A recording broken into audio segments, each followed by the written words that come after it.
네, 안녕하세요. 신한은행 김병희 실장입니다. 앞서 성준희 팀장님께서 올해 추진될 CBDC 사업 추진 계획에 대해서 말씀해 주셨습니다. 저는 시중은행 입장에서 한국은행의 CBDC 도입의 의미를 분석하고 시중은행이 가질 수 있는 이 사업 기회에 대해서 설명드리도록 하겠습니다. 발표를 시작하기 전에 잠깐 제 소개를 드리자면 저는 2017년부터 신한은행에서 블록체인 사업을 담당하고 있습니다. 그리고 현재는 테크비즈셀에서 블록체인, 메타버스, 스마트시티, 법인대출 중개 플랫폼 사업을 총괄하고 있습니다. 네, 오늘 발표 순서는 세 가지 순서로 진행이 될 텐데요. 제가 오늘 컨텐츠를 많이 준비했는데 시간이 좀 짧은 관계로 좀 빨리 진행하도록 하겠습니다. 예. 아이스 브레이킹 질문을 하나 드릴게요. 은행은 코인을 발행할 수 있을까요? 현재는 없죠. 그러면 민간 기업은 은행에 담보금을 맡기고 코인을 발행하고 있잖아요. 이것을 스테이블 코인이라고 하죠. 그럼 다시 한번 질문을 드릴게요.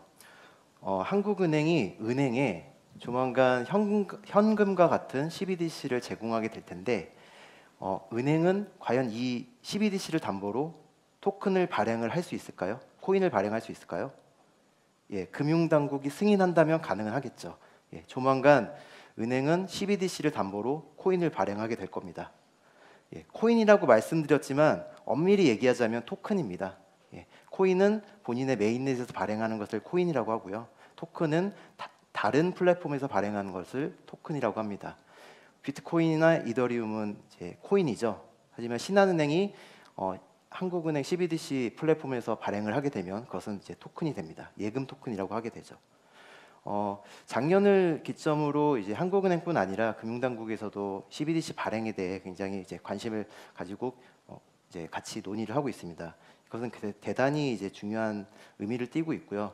금융당국에서도 이 새로운 형태의 디지털 법정 화폐에 대해서 검토를 하고 있다는 뜻입니다. 제가 신한은행에서 블록체인 사업을 담당하고 있다 보니까 굉장히 많은 이런 CBDC 관련 질문을 듣는데 그 중에 가장 많이 듣는 질문이 대체 CBDC의 기대 효과가 뭡니까? 라는 겁니다. 예, 굉장히 답하기 어려운 질문인데 그 질문에 대답하기 위해서는 CBDC에 대한 이제 도입 배경에 대한 근본적인 이해가 좀 돼야 될 것 같습니다. 이 근본적인 원인은 두 가지로 볼 수 있습니다. 첫째는 현금 사용의 감소고요. 두 번째는 스테이블 코인의 성장입니다. 이 두 가지 사회적 현상이 우리나라 지급결제 시스템에 굉장한 큰 영향을 미치고 있는데요. 현금 사용의 감소는 지급결제 시스템에 부담을 주고 있고요. 스테이블 코인은 지급결제 시스템 밖에서 금융 안정성을 위협하고 있습니다. 예, 여기에 대해서 좀 더 설명을 드리도록 하겠습니다.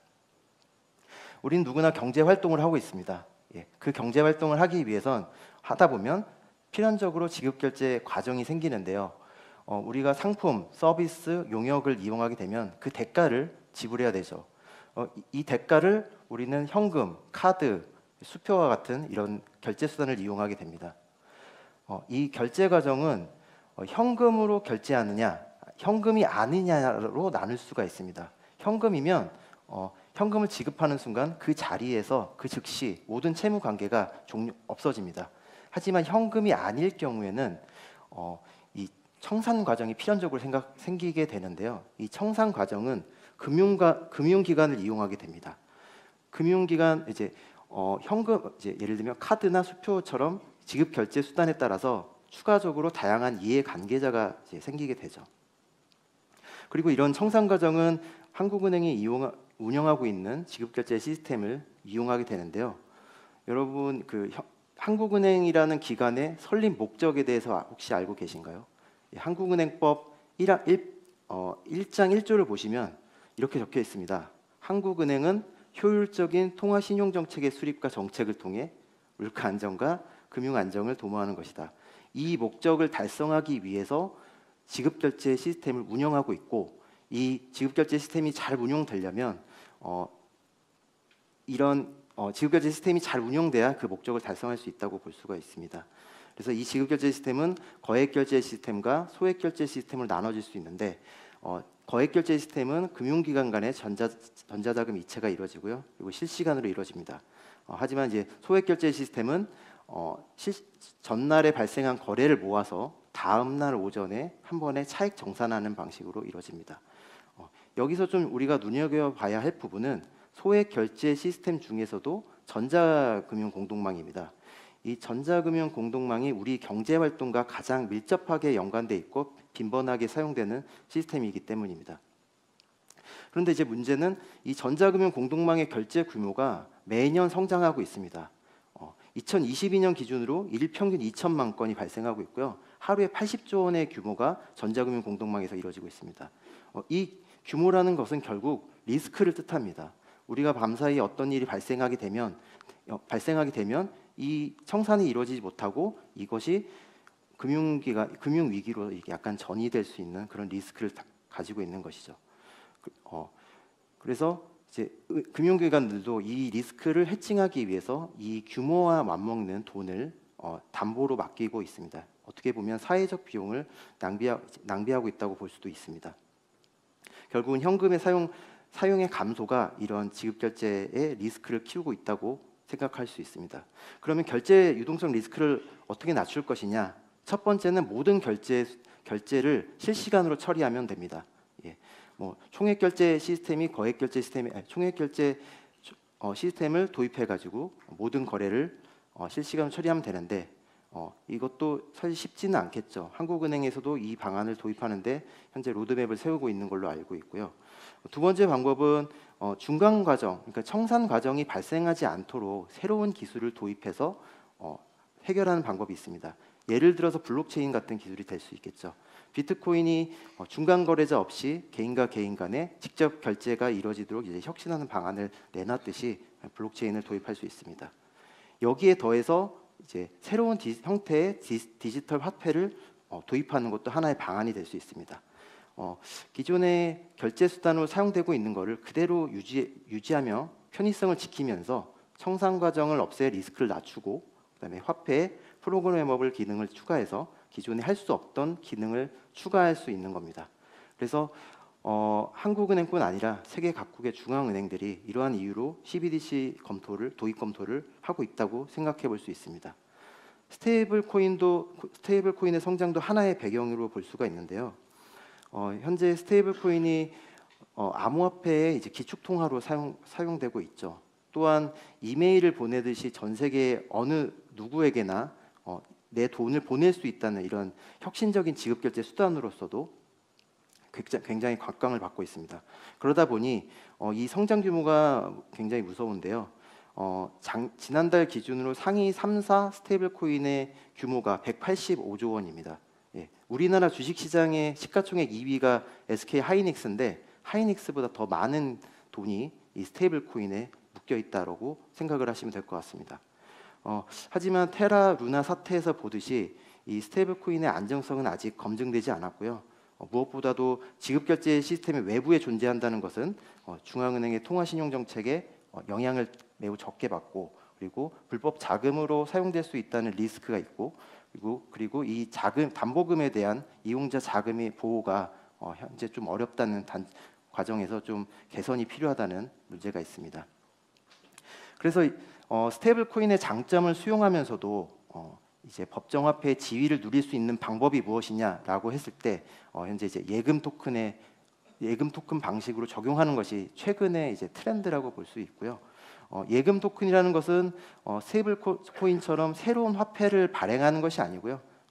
그 기존에 있는 예금 제도를 잘 활용을 하면서 금융 인프라를 레버리지할 수 있는 그 방안으로 이제 예금 토큰이 검토되고 있습니다.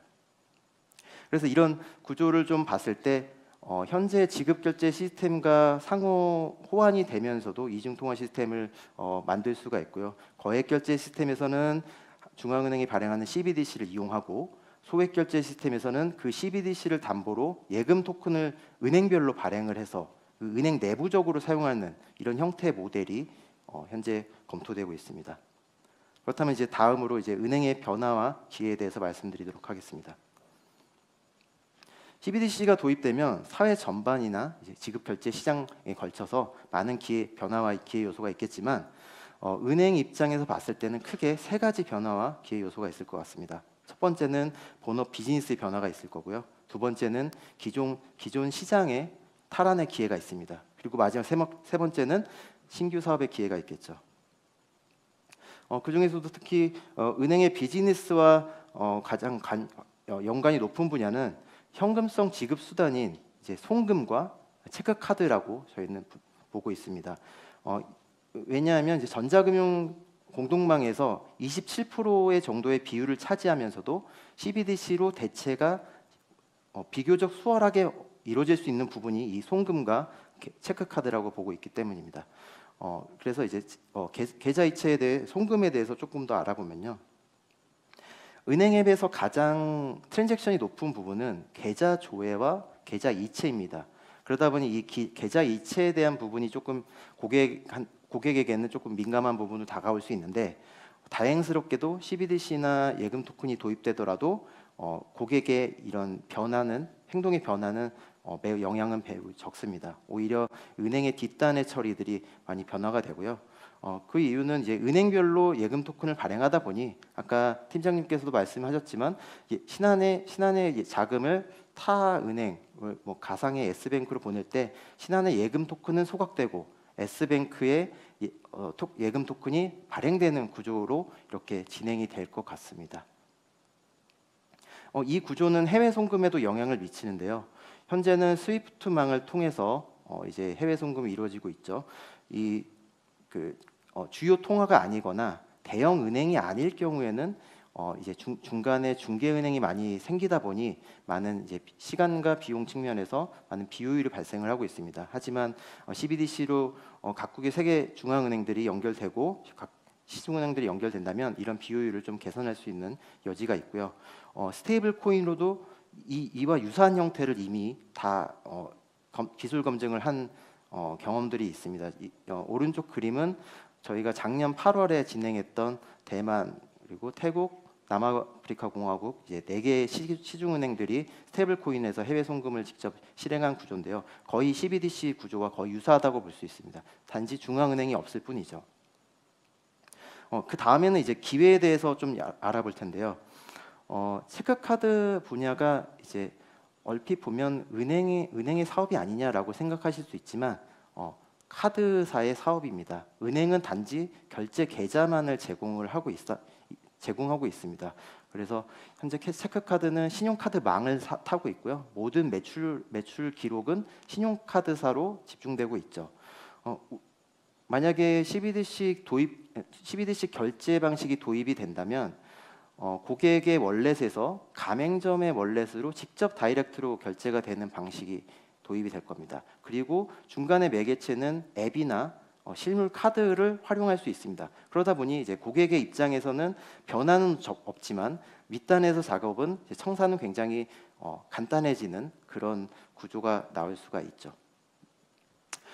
이 경우가 될 경우 은행은 두 가지의 큰 기회가 있는데, 첫 번째는 거래 데이터의 확보 측면에서 첫 번째가 있고요. 두 번째는 기존의 카드사가 하던 목적성 결제 사업을 저희가 은행에서 취할 수 있다는 그런 장점이 있습니다. 이 부분에 대해서 조금 더 자세히 설명을 드리자면요. 코로나 시절 은행이 가장 안타까웠던 놓친 사업의 기회가 뭐냐면 정부의 지원금 14조 원을 카드사로 뺏겼다는 겁니다. 왜냐하면 현금은 우리가 결제처를 제한할 수가 없잖아요. 그러다 보니 자연스럽게 카드사로 넘어갔는데 CBDC 도입이 될 경우에는 이것이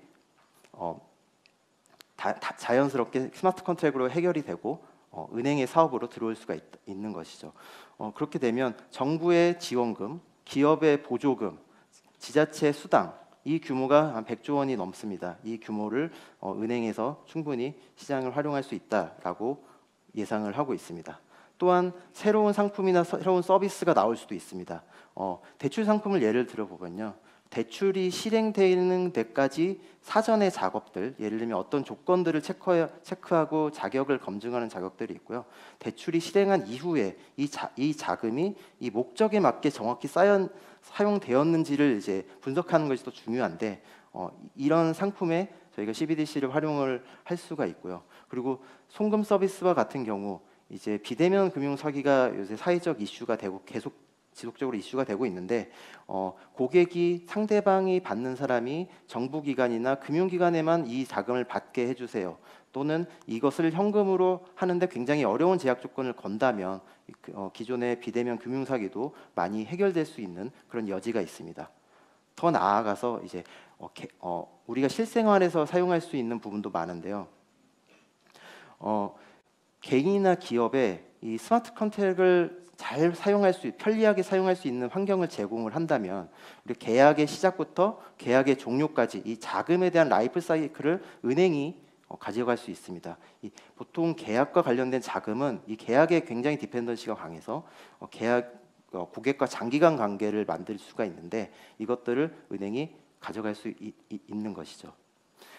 이 그림에서는 현재 그러니까 근로계약에 대한 예시가 나와 있지만 부동산 계약이라던가 아니면 다른 산업군으로도 확장될 수 있는 수단이 될 수 있습니다. 그러다 보니 뱅킹 어저 서비스라는 그런 목적에서도 이 CBDC가 활용될 수 있는 그런 장점이 있습니다. 결국 결론적으로 말씀드려서 은행이 얼마나 고객들에게 편리하고 고객 친화적인 환경을 제공하느냐에 따라서 이 CBDC에 대한 이런 유치와 자금의 모집을 할 수 있는 경쟁력의 차이가 난다고 생각하시면 될 것 같습니다. 네. 사실 우리가 화폐로서 동전이나 지폐 그리고 이제 카드를 많이 사용하고 있지만 사실 화폐는 몇천 년 동안 계속 발전을 해왔습니다. 그 과정에는 기술의 혁신과 발전도 있었고요. 우리가 일반적으로 기술의 발전은 매우 빠르고 금융의 발전은 매우 느리다고 생각을 하는데 사실 기술과 금융은 동시에 발전을 해왔습니다. 반도체가 나오고 신용카드가 나왔고요. 메인프레임이 나오고 스위프트망이 생겼습니다. 그리고 지금은 분산 원장, 블록체인이 나오면서 디지털 화폐의 초입에 현재 와 있습니다. 그래서 디지털 통화 제도에 대한 인식이 많이 바뀌어야 되고 언제까지 중앙은행이 주화만 발행하냐, 화폐만 발행할 것이냐라는 인식도 좀 바뀌어야 될 것 같습니다. 그래서 CBDC는 현금과 공존할 수 있고요. 현금을 단순히 디지털로 전환하는 것이 아니라 기존의 결제 수단을 포용하고 그다음에 통합하고 그다음에 이제 진화한 화폐 진화 과정으로 이해를 해야 될 것 같습니다. 은행의 입장에서 봤을 때 CBDC는 사회 격변의 시기에서 찾을 수 있는 하나의 기회라고 생각을 합니다. 은행의 수익 모델을 단순화시켜 봤을 때 기반 고객 수 곱하기 자산의 규모가 은행의 수익의 규모라고 볼 수 있는데요. 이것을 물통이라 쓰고 돈통이라 읽습니다. 이 CBDC는 이 돈통을 늘릴 수 있는 하나의 기회라고 저희는 생각을 합니다. 신한은행은 이 기회를 놓치지 않기 위해 2021년부터 다양한 사업을 추진하며 도입을 준비하고 있습니다. 네, 마지막 클로징 멘트를 드리겠습니다. 아까도 성준이 팀장님께서 전기차 얘기를 하셔가지고 깜짝 놀랐는데 현재 상황에서 이제 미래 기술을 이렇게 보면 굉장히 도입하기 어려워 보입니다. 하지만 그 기술을 막상 도입해 보면 상황은 그에 맞춰서 변하게 된다고 합니다. 이 이야기는 이제 조선 후기 실학자 박지원 선생님의 열하일기에 나오는 이야기인데요. 수레가 있으면 길이 난다라는 얘기입니다. CBDC가 우리나라 금융기관에 수레 역할을 하게 됐으면 좋겠습니다. 이상으로 발표를 마치겠습니다.